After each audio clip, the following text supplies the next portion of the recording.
All right, we're speaking with Tom Erbe. It's Erbe. Tom Erbe, here at the Make Noise booth, NAMM 2017. And Tom, you have collaborated to produce a module, maybe a couple of modules here for Make Noise.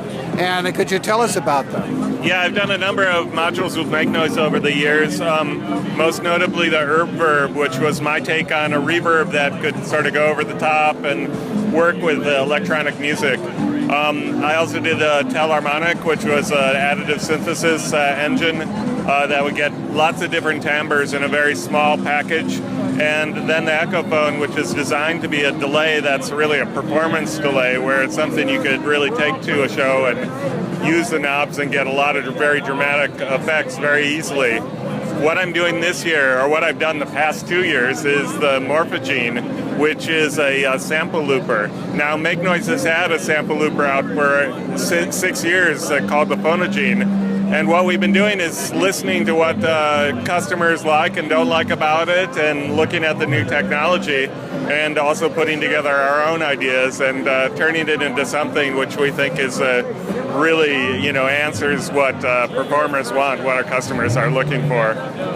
So, describe, first of all, I want to ask you, you're actually a professor at UC San Diego? Yeah, I'm a professor of computer music at UC San Diego. Up until this last year, I've been the president of the Computer Music Association, so I'm fully active in academic life, and this is sort of my weekend and evening hobby. Okay, so what is the thing the question that you are answering with these modules? Well, I want people, when you have this idea about making different music, about making electronic music, about being creative, you have imagination that you could do anything, that knobs would do very strange and wonderful things. And this is the type of thing I'm trying to do in my designs, is to make things that really do different things than have been done before, that when you twist a knob you get into different audio realms that you don't expect to be in, but are open enough so that anyone who approaches it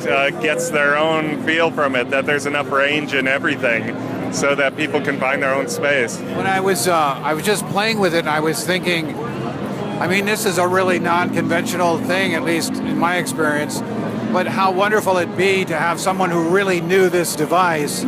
You'd go to a show and they would just take something prosaic and turn it into something incredible, an epic sonic landscape. Am I off base or on base with that? No, it's definitely about that. It's about the fantasy of audio. It's about, your imagination and your hopes for what electronic music can be. And what I'm trying to do is design instruments that when you approach them and start playing with them, you find all those spaces and, different, sonic worlds that are like what you imagined. Well, I think so much of electronic music seems cold and constructed, and this opens itself up to something that is intuitive. Yeah, I've tried to make everything, very continuous, so that when you turn a knob, it may go through lots of different things, but it's all on one, transit of the knob, and we've kept things. So it's not about putting together an engineering thing, but I pay a lot of attention to what you're hearing and how you react to a certain sound transformation. So knob won't be an engineering term. It'll be something that's much more how we musically think of transforming sounds. And the other thing is we've just tried to keep knob count low so that you can play it, but everything very rich at the same time. I have to also, in the music, the sound was really engrossing. Have you done something in the processing? It just sounded really, really good. Well, a lot of it is just, I've been an engineer for a long time, so I know what happens when you do X, Y, and Z. But a lot of it is a realization that when you do digital audio work, which is what I do, that your sound gets concentrated, all noise and error gets concentrated in high frequencies. So I've always worked to make things balanced and to make sure that I work against digital's natural tendency to give you that too crunchy or too bright sound, and give things that are warm and rich and give you low strength and all those kind of things. It totally sounded that way. It was kind of really interesting. So you did this module right here.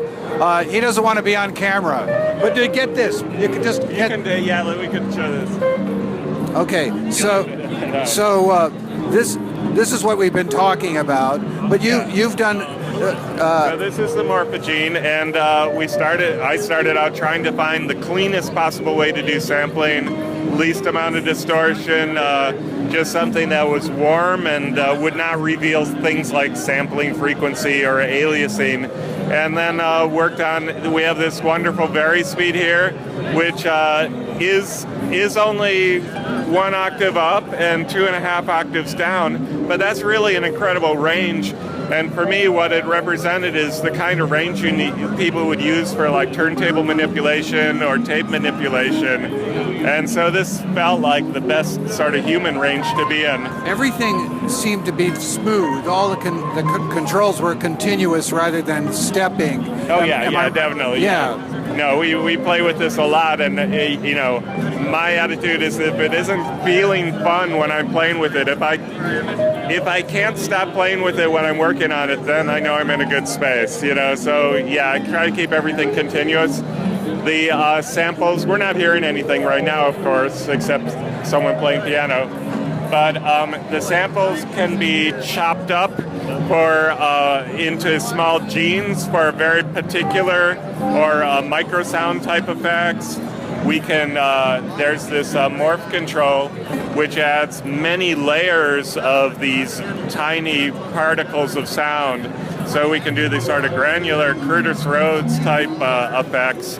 The slide control allows you to slowly go through the stream of sound so that you can do time stretching effects, or you can use it very quickly to jump around and do music concrete type editing on the fly. I'm going to put this in here and see it. Okay, I don't even know what sound's coming out here right now. Let me tune something in. Okay, so this is not working. Okay, if you hold this up, you can get a quick sample. But we'll just...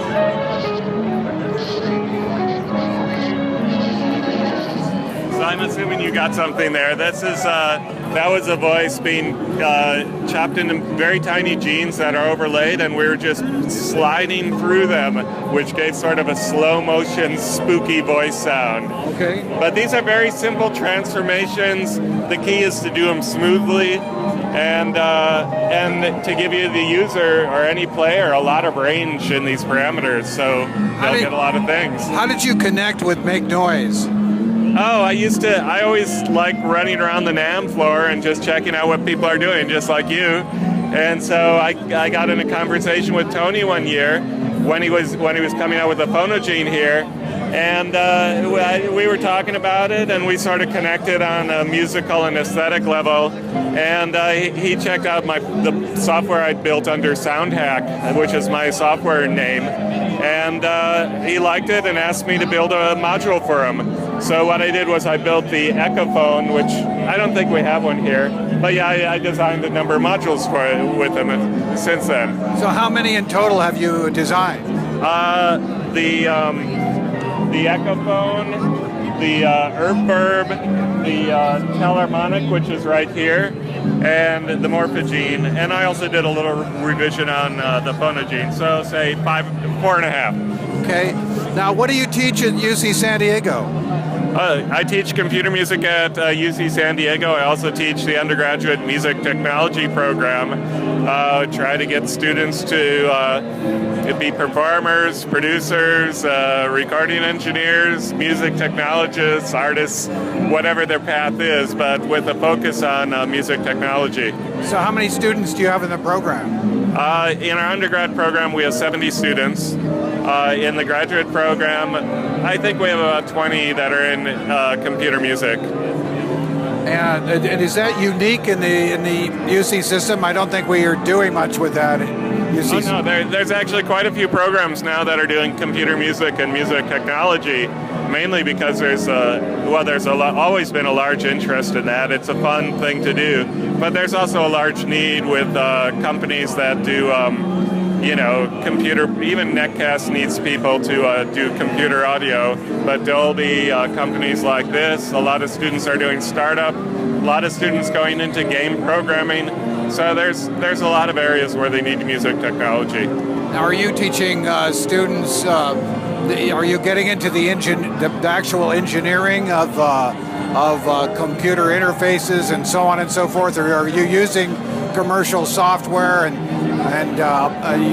doing applications? What are you doing? Well, I teach a course. We have a lot of teachers. We have Miller Puckett, Tamara Smith, and Natasha Deal, Shlomo Dubnov, and we're all teaching courses. But I teach the advanced computer music course, and we try to get the students to get a foundation in acoustics, computer music, and by computer music, I mean both the use of computer music as a compositional technique, but also the ability to build sound design elements out of computer in the computer. And then once they master all that, I do teach a specialized course in programming computer music, where this year we looked at the same processors that are in these synthesizers, and I had all the students build something in that. So it's a project-oriented course. And then finally we have students go on project-oriented courses as well, where they just sort of blue sky, think of whatever they want to do, and do it. So you're using what, C++ or to the program?